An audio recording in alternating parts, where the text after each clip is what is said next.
This nigga told me he want receipts. Let's start with your mother, nigga. Your mother got the receipts, nigga. Everything is in your mother's name. To go, Mace, he went viral over some comments he made about the night that Biggie got killed. He said that after Biggie got killed, over 70 Bloods went to his hotel room looking for him to try to kill him. And he said that she was the only one that came to his hotel room to get him. Well, Mace, was involved. So these artists, they're getting in the ass because that's their ritual. That's their rite of passage to get to the next level. This nigga videotape it. Then when he in the meeting, they give him a shitty contract. They play the video of him getting by like 3 niggas. Everybody in the music industry that you see that's successful. Yeah, we get into the office, so we do the performance. Like, we nervous, but we just do the shit. Oh my. And when I seen Mace driving around in California with Stevie J and this other guy in a drop top white Benz, I flipped on him. I was like, yo, my man, you from Harlem. Don't you know these cats out here will tear your head down to the... Chris Brown has finally stepped forward, breaking years of silence to expose what he says really went on behind the scenes with Diddy, and it's shaking the entire music world. In court, Chris drops revelations that reach far beyond rumors, pulling back the curtain on powerful secrets and long-hidden truths from his past encounters with the mogul. His words are sparking questions about Diddy's control, his reputation, and what was truly happening when the cameras were off. This moment could redefine not just Diddy's legacy, but the balance of power across the whole music industry. Start with your mother, nigga. Your mother got the receipts, nigga. Everything is in your mother's name. That's the one who got the receipts, nigga. You need more proof, nigga? Biggie ain't here, so Big can't give you no receipts. He dead. Craig Mack can't give you receipts. He dead. What are you talking about? Who else? Black Rob can't give you receipts. He dead. And everybody else you made sign paperwork so they can't talk about what I'm talking about. I'm the only one with the guts to not sign it, nigga. Because I ain't need the money. All money ain't good money. Remember that. Remember that. Remember that, nigga. You know the... Chris Brown is finally speaking out, claiming that Diddy used his industry power to shape not only his career, but his personal life as well. What once appeared to be mentorship, Chris now describes as control, a carefully orchestrated influence that served Diddy's agenda more than his growth. He says the guidance came with strings attached, steering him down paths that limited his independence and left a lasting mark on his journey. What once looked like support now feels, in hindsight, like manipulation masked as mentorship. I guess her and Diddy was having relations and he couldn't get off. So he was complaining to her one time that, he couldn't get off, and for him to get off, she had to pinch his nipples real hard for him to get off. I mean, yeah, man, this lawsuit is wild, man. She should have had on white polish, fingernail polish. No, man, we shouldn't be laughing about that, man, because she is a victim. You know what I'm saying? She is a victim, man. And if this is her victim story, we got to be more, I think, more compassionate. She was 17 years old at the time. She was fascinated by that whole thing, getting on a G4, G5 jet, you understand? And what was her parents, man? What was her daddy, her mama? They didn't miss their child? She didn't come home that night? I don't know, man. I can't fathom the whole idea, man. But it's crazy. When you hear about this stuff, right, like the 17-year-old girl saying that, Diddy, he couldn't get off unless she pinched his nipples real hard.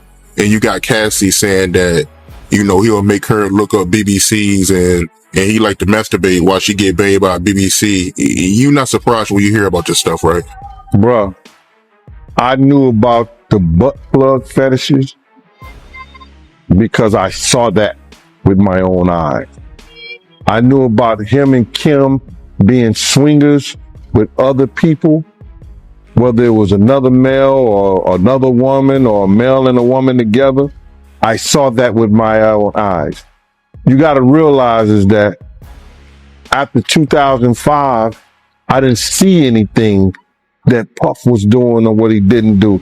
Puff had got addicted to opioid, and being addicted to those things bring other drugs on. I seen Puff smoke a cigarette. I never saw him smoke a cigarette. He was on the beach smoking a cigarette on YouTube.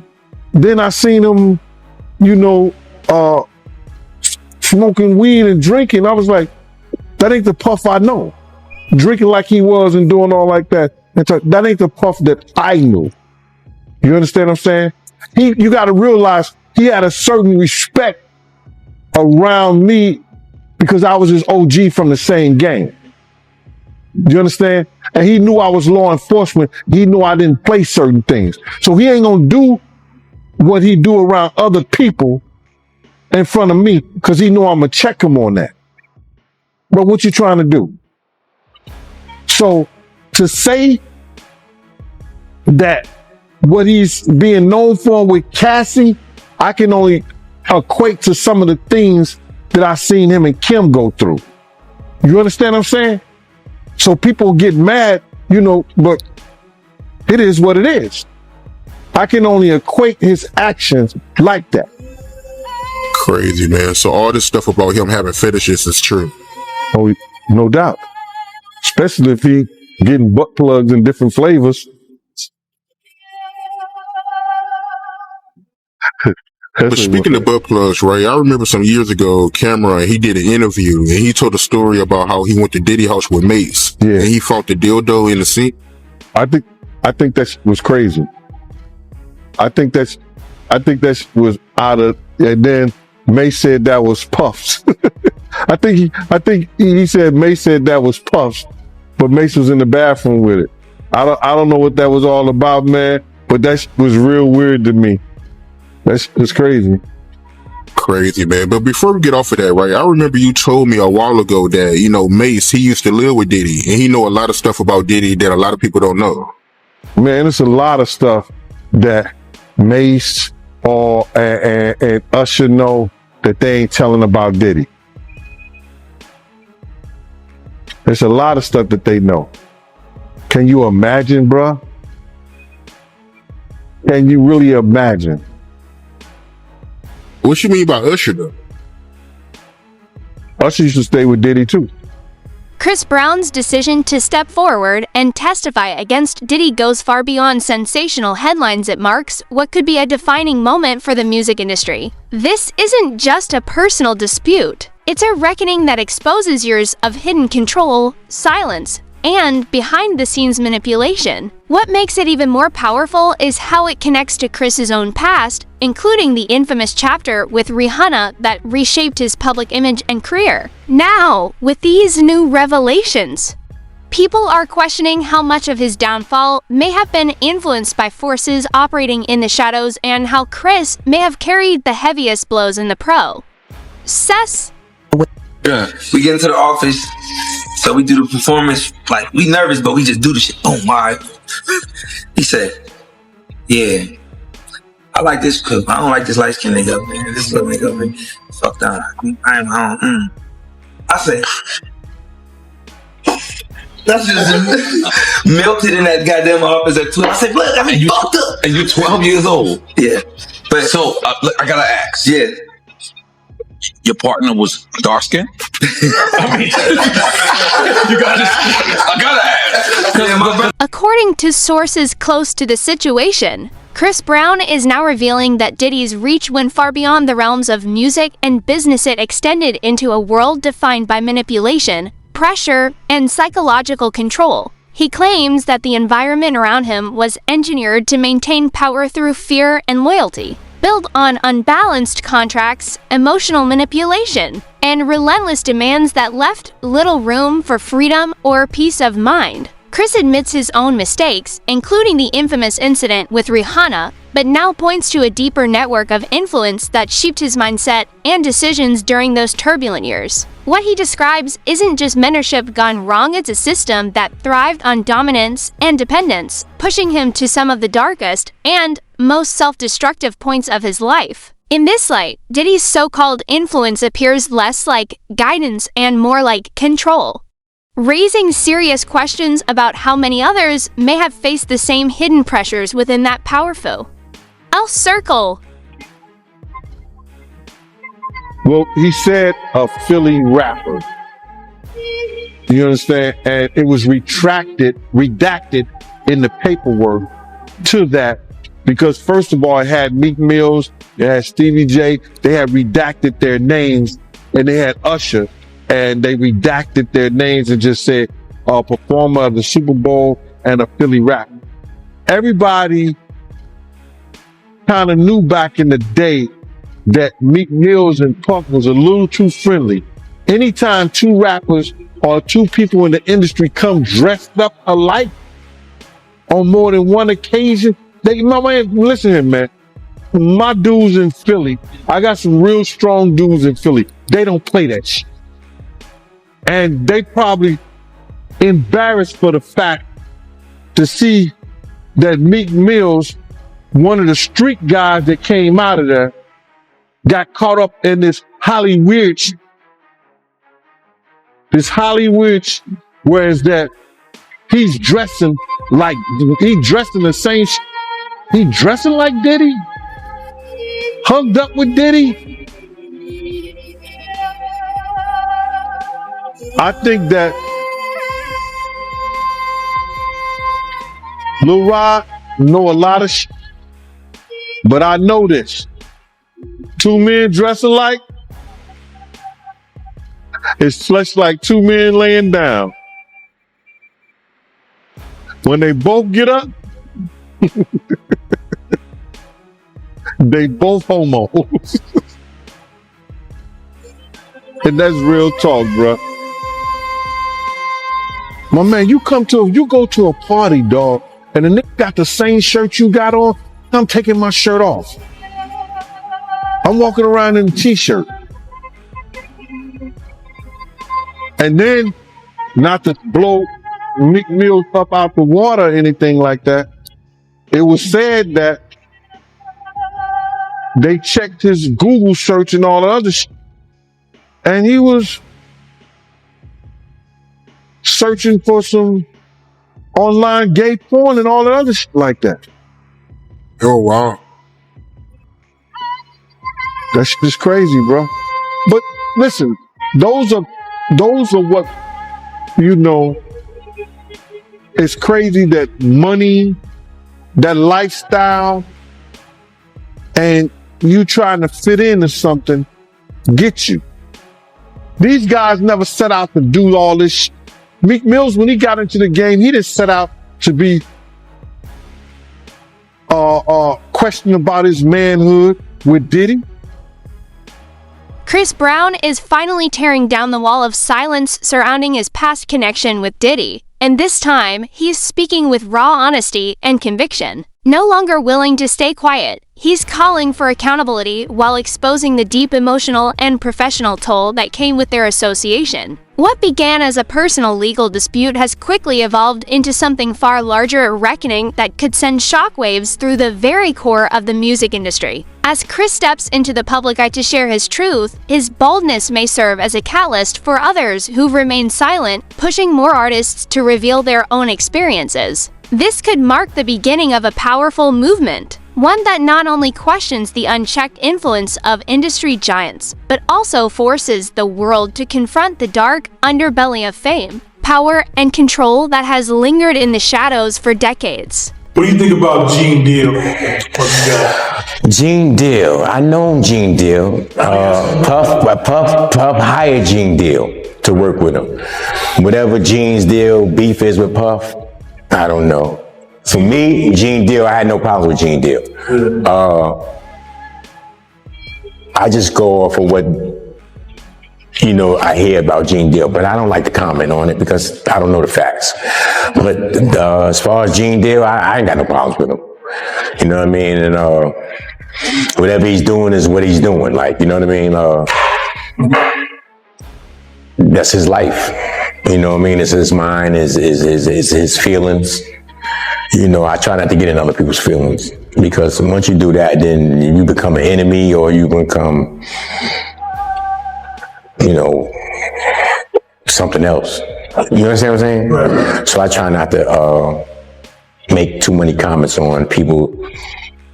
But you did have a comment about him on Facebook. Yeah. Something happened and he's your security. Yeah. You know, that's the number one question in the streets. How can you be security and these people die? Like, you know what I mean? That's something that G ain't got to handle. I can't answer the question. You know what I mean? In his defense, he'll say, "Oh, I wasn't big security. I was puff security." But, you know, you're still security, nonetheless. You're still security. But whatever made him lead to that decision that he made, he's a grown man. He made the decision. You know what I mean? But I just think that sometimes, then it's not only directed to Gene, to me, you know, we got to watch who name we use and how we use it. A lot of bitterness, and then just he'll just make up anything. I feel like from views now. Like, right. Your man. That's why I like your man. He actually called in to Gene Deal's show and tell him what it was. Yeah, right there with him. Yeah. That's what he do. That's what he like to do. So, you know, like, even Gene, you know, he feels like, yo, that's your man. You riding with your man. You know, I'm in the middle. Like, I don't got no beef. I don't want no beef with my man, and I don't want no beef with you. This is why I say what I say. Like, this is my man's feelings. This is the way he feel. I'm not gonna change his feelings for what? This is the way he feel. You know what I mean? Gene, I'm telling my man, this is the way he feel. I'm not gonna change his feelings the way he feel. Like, you know what I mean? So at the end of the day, we all grown men. We gotta feel our feelings out. Come to a common thinking. You gotta come to a common point, B. Like, and that's the thing with him. Like, whatever. All I say is this to Gene: Puff Daddy gave you a job. So for whatever that's worth, that's worth. Like, for me, I'm not gonna shit on Puff when Puff gave me the opportunity to be anybody that I wanted to be in this industry. Because Puff started 0-2. It was Puff's ambition, it was Puff's drive, it was Puff's tenacity, and that's what got Puff to who Puff is today. So Puff, and through that process, from Puff being to that point, to the point he is now, he gave dozens and dozens and dozens of opportunities out. So whoever took advantage of their opportunities, took advantage of their opportunities. Whoever didn't. You know, and Puff don't look at the people that didn't take advantage of the opportunities bad. He just says, yo, I gave you the opportunity. So it's up to you what you do with it. I ain't gonna be mad that you choose not to take advantage of your opportunity. That's up to you. I took advantage of my opportunity. So don't be mad at me for taking advantage of my opportunity. And that goes with the world. The thing is, like, did Jada Pinkett fuck Tupac? I don't know. There was a lot of fucking wives and fucking girlfriends. I know that. A lot of fucking. I mean, you know, I don't like I said, man, only way that I'ma know that they fuck is unless I seen them fuck. Right, just like a person saying, yo, that person is gay. Only way I know they gay is unless you do gay shit. And I seen you do gay shit. I can't take nobody else's word for it. And I don't want to be on somebody's gay IRA about that. Even if you say you fucking her. Right. You ain't gotta be fucking her. How many times motherfuckers lied on their dick? Right. Yo, I fucked her. And you ain't fucked me, you lying on your dick. Plenty of that goes on in our hood. Niggas, all you gotta say is say it. That's all you gotta do is say it. And be like, yo, I fucked her. And being who you are and your status or where you are, people think that you're telling the truth when you could be lying. So now, me, the question, did they fuck Tupac? No. This is my belief. Did Misa fuck Suge? No. This is my belief. Like, you know, I wasn't there. Did Christopher Williams suck Puff's dick? No, I wasn't there to see this. So I can't sit here and say, yeah, this happened. No, that didn't happen. No, it didn't happen because I didn't see it happen. And that's where I'm at. And this is what helps it for me. Like, you know, because we can't believe rumors.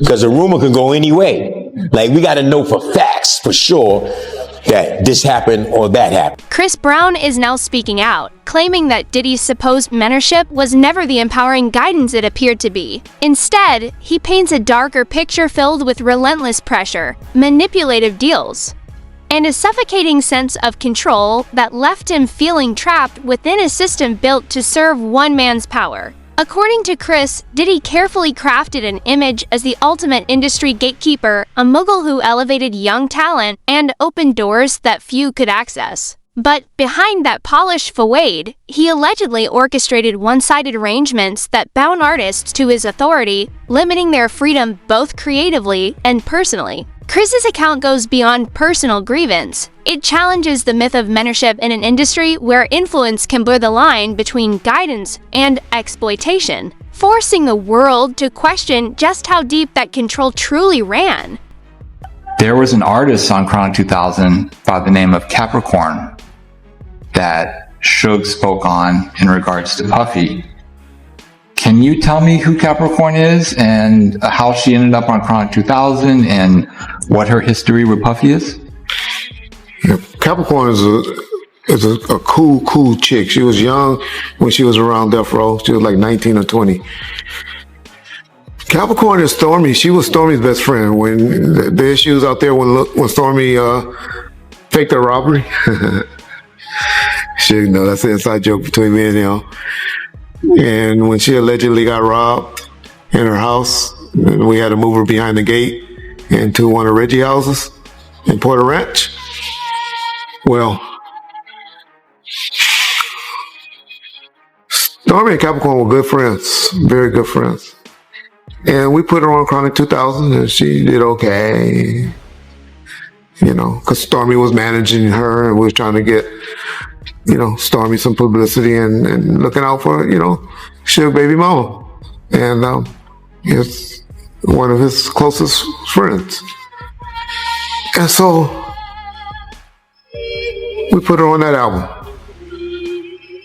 She later on went and became one of Puffy's assistants. She was all in one of those TV shows where Puffy kept calling her Cap. And she was on there.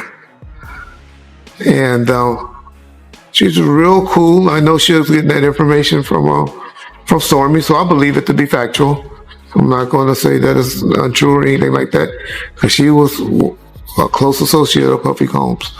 Don't know the allegations of what happened, but all I can say is Suge throwing it out. Suge knows details about it, and it's very, very factual. The last I heard, I know they're not together now. The last research I did on Cap, I heard she was also in a relationship, left working for Puffy, and that makes sense why. Because she allegedly was getting forced by Puffy because she knew of Cassidy and Kid Cudi relationship, and Puffy was tripping on her about that. And they paid her off and gave her some money, cut a check from Interscope. That's what Interscope does. That's Jimmy Iovine training, so I'm sure the person that probably did it was my boy, Steve Berman. Because last I heard she was in a relationship with Nas. Shout out Nas. Y'all know I like Nas. Like Nas a lot. And that's the last I heard about Cap. I haven't heard anything additional about Capricorn since then, but all I can say is Capricorn is a beautiful, cool young lady and was close relationships with Lil Suge and Stormy. And I'm pretty sure that's where Suge got that information from. And I believe that to be factual. It'd be nice to see if Suge gets her on his podcast to explain what happened. But one thing I give Suge credit for, and I can even tell he don't really want to, he hates Puffy and Snoop. If it was Snoop, he might be in trouble. But he don't have that much hate for Puff. He don't have that much hate for Puff. He just knew. We always knew. I've been telling y'all that whole Bad Boy count was some weird gay motherfuckers. Y'all just didn't want to listen and believe it. Y'all listen to Biggie lyrics. Biggie been telling y'all how he been in his lyrics. I showed y'all a picture with him and a little 13-year-old girl sitting on his lap smoking marijuana, talking about they used to have to wipe their feet on Death Row t-shirts or something like that before they walked in a house and stuff like that. Yeah, I got Lil C's and our girl Lil Kim talking about how they used to do the butterfly dance, how they used to get naked in front of each other and be dancing and shit. Birds of the feather flocks together, right? Ain't that the term my grandma used to use? And so, I've been telling y'all, so Suge know that they weird and weirdos, so he ain't gonna beat up on them too much. That's your float, that's what floats your boat, that's how it goes. And so, y'all know I talk shit about gays, but everybody ain't no homophobic gay basher like I am. You know, Suge had a lot of that worked for him, so I can tell y'all he's not. This story is unfolding fast, and your perspective matters more than ever. Drop your thoughts, reactions, and theories in the comments below. Could this be the turning point that finally pushes real change across the music industry? Let's spark a real conversation and see where the truth takes us. If you found this breakdown insightful, don't forget to hit the like button, subscribe to the channel, and turn on the notification bell so you're always the first to catch new updates. Thank you for watching, for engaging, and for being part of this growing community. Stay tuned because much more is on the way.